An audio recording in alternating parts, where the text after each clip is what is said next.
संस्था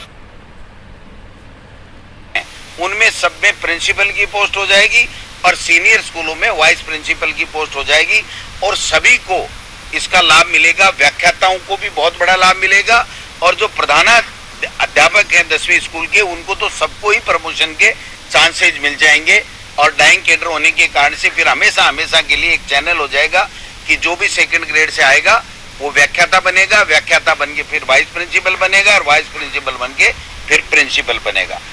दूसरा, एक जो व्याख्याता शारीरिक शिक्षा का वित्त विभाग से पद तो स्वीकृता, लेकिन इन नियमों में इनकेडर नहीं होने के कारण से, इन नियमों में इनकेडर नहीं होने के कारण से आज तक 25-30 साल में 40 साल में प्रमोशन नहीं हुआ। इसलिए ये संशोधन करके इसको इनकेडर कर दिया गया है। तो अब व्याख्याता शारीरिक शिक्षा का भी प्रमोशन, जो सेकंड ग्रेड के लोग हैं उनका व्याख्याता में प्रमोशन हो जाएगा पहली बार 70 साल में। इसी तरह पुस्तकालय अध्यक्ष ग्रेड प्रथम का भी 31 पद तो फाइनेंस से स्वीकृत हैं, लेकिन इस 40 साल में कभी भी उनको पदोन्नति नहीं मिली क्योंकि ये पद नियमों में इनकेडर नहीं था, तो उसको नियमों में इनकेडर कर दिया गया। इसी प्रकार पुस्तकालय ग्रेड द्वितीय के पद सीधी भर्ती के पदोन्नति पे रोक लगा दी गई थी। उसमें प्रावधान तो कर दिया नियमों में, लेकिन उसमें ये एक लाइन लिख दी कि ये आगे भर्ती नहीं की जाएगी, तो उसकी वजह से ये भर्ती जो है नहीं हो रही थी, इसको भी कर दिया गया। एक महत्वपूर्ण निर्णय और लिया गया है कि जो पंचायत राज में शिक्षक नई भर्ती होती है और माध्यमिक शिक्षा में पंचायत राज से ही 3rd ग्रेड के टीचर जाते हैं, नई भर्ती उसकी कोई नहीं होती है। तो 3 साल की शर्त थी उसमें पहले 6D के अंतर कि 3 साल की पंचायत राज में आपकी सेवा होने पे ही कोई टीचर है वो माध्यमिक शिक्षा में जा सकता था।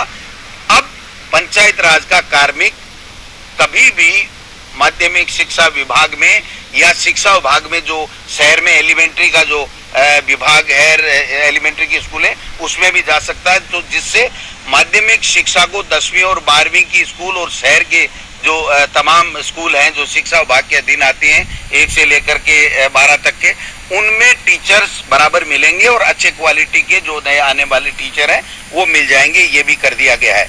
एक हमने ये किया है कि जो व्याख्याता पहले होता था वो किसी में भी ग्रेजुएशन करो, लेकिन अगर पोस्ट ग्रेजुएशन जिस विषय से करता था उसका व्याख्याता बन जाता था। फॉर एग्जाम्पल, अगर उसने BSc किया है, साइंस से वो पढ़ा है ग्रेजुएशन, और उसने अगर भूगोल, अंग्रेजी या इतिहास से 2 साल PG करके और वो व्याख्याता भूगोल या इतिहास का बन जाता था, जिससे वो क्वालिटी की एजुकेशन नहीं दे पाता था। अब हमने ये नियमों में संशोधन कर दिया है कि जो ग्रेजुएशन जिस विषय में करेगा उसी में PG करेगा, उसी को व्याख्याता बनाया जाएगा। एक जो प्रधान अध्यापक है 10वीं का, उसको ग्रेजुएशन के ही योग्यता की जरूरत थी, उसको पोस्ट ग्रेजुएशन की आवश्यकता नहीं थी।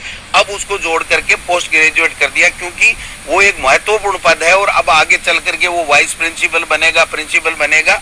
तो प्रिंसिपल के लिए तो था पोस्ट ग्रेजुएट और प्रधानाध्यापक के लिए था ग्रेजुएशन, तो उसको भी हमने ठीक कर दिया क्वालिटी एजुकेशन के लिए। एक प्रतियोगी परीक्षाओं से अगर कोई व्यक्ति अपने कैडर में OBC, SC, ST में अगर 1 नंबर भी ले लिया या माइनस मार्किंग भी हो गई या 5 नंबर भी 100 में से ले लिया तो वो भी व्याख्याता बन जाता था या टीचर बन जाता था। तो इसको हमने ये कर दिया है कि न्यूनतम 40% उसको अंक लाने पड़ेंगे, और अगर सरकार जैसे स्थिलन देती आई है 5% का, वो स्थिलन देगी तो वो स्थिलन इन पे भी लागू होगा। लेकिन जो भी अब टीचर आएगा वो क्वालिटी का टीचर होगा, जिससे क्वालिटी एजुकेशन जो है वो बेहतर हो सकेगी। एक तो ये चीज होगी। अभी जो एक चीज हुई है कि जो इन कैडर, डाइंग कैडर जो प्रधानाध्यापक का किया जाएगा और जो वाइस प्रिंसिपल के पद हमारी सीनियर स्कूलों में किए जाएंगे, इससे 13-14 हजार टीचर्स को एक तरीके से नई भर्ती के अवसर मिलेंगे, क्योंकि 10,000 तो आप समझ सकते हैं कि वाइस प्रिंसिपल के पद ही होंगे, तो उन व्याख्याताओं को और हेडमास्टरों को उनको प्रमोशन का लाभ मिलेगा। और जो सेकेंडरी स्कूल है उसमें प्रिंसिपल की पोस्ट हो जाएगी हेडमास्टर के बजाय, तो उसकी क्वालिटी एजुकेशन भी बढ़ेगी और इतने पद भी बढ़ेंगे। तो कहने का तात्पर्य ये है कि ऐसे ऐसे फैसले आज शिक्षा विभाग के नोट के ऊपर माननीय मुख्यमंत्री जी ने, हमारी कैबिनेट ने लिए हैं, जिससे एक मील का पत्थर आज के फैसले साबित होंगे एजुकेशन को आगे बढ़ाने में राजस्थान में और क्वालिटी एजुकेशन में। और नए लोगों को जो हमारे टीचर्स हैं, व्याख्याता हैं, हेडमास्टर हैं, सेकंड ग्रेड के हैं, उनको ज्यादा से ज्यादा प्रमोशन के अवसर प्राप्त होंगे। ये इस प्रकार से सभी शिक्षक संगठनों से इसमें हमारे द्वारा बात की गई है और तमाम ये जो फैसले आज हैं वो मुख्यमंत्री जी ने कैबिनेट में पारित किए। इनको बताने के लिए मैंने आपको कष्ट दिया है। आप पधारे, आपका बहुत बहुत धन्यवाद।